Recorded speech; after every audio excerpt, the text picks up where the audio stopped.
what will happen to TNT. Kung matalo sila rito, they will be involved in a playoff for the 8th spot. Paul Liu's only scored 3. He's now in the game and he threw that up and missed it. Will stay with Magnolia.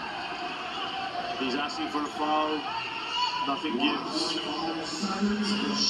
Just a second and a half to make a shot. Magnolia. Hindi tumama sa ring kasi yun. So whoever gets it have to take it. Oh, knockout play.